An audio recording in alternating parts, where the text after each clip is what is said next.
can't stand this. Ted was good, wasn't he? Well, I think he did his best. And Steve Bassett, I think he's the most hateful person I have ever met. Mason? Yeah? I've been looking at the pictures Nick has been taking. Yeah? I don't know if you realize this or not, but when Christy's on the stand, every time your back is turned, she's been staring at Bassett. And Nick caught him nodding to her and then alternately smiling at her and then frowning at her.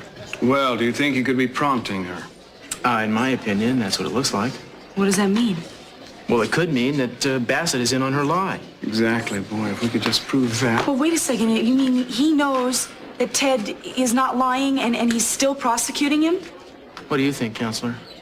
Well, I don't think it's inconceivable. But I think it's more likely he's doing everything he can to get her to stick to her story so that his case holds up. Mason, Ted can't go to prison because of those terrible people. They're ganging up on him.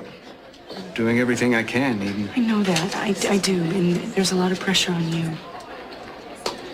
I'm really glad that you're defending him. Thank you, Eden.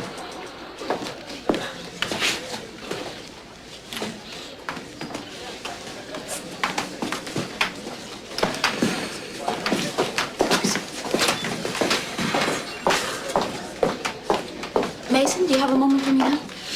After all we've been through, Gina, how could I deny you a moment?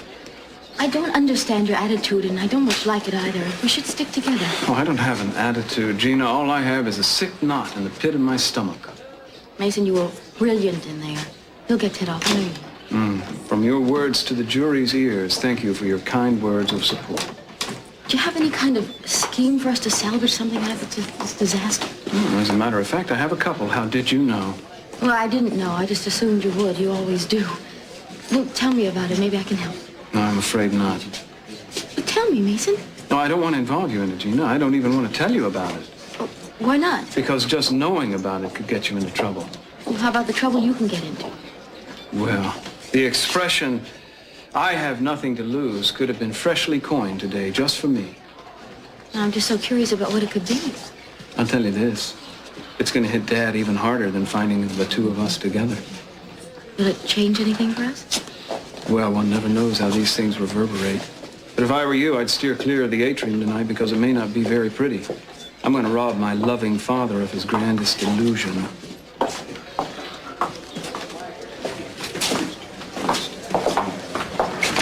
Excuse me.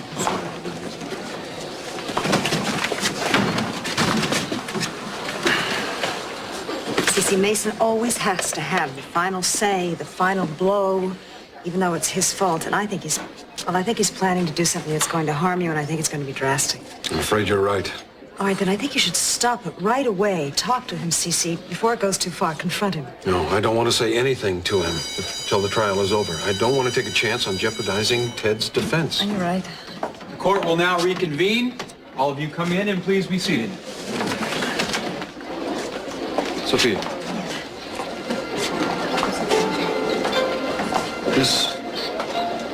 This couldn't be a worse time or place, but it'll have to do. I can't wait. Time for what? To tell you how much I love you. I love you, too. And that I want to share every moment of happiness that I have left with you. No, I never stop thinking of you as my wife. But as soon as I'm free of Gina, I want you to marry me again. Would you marry me, my love?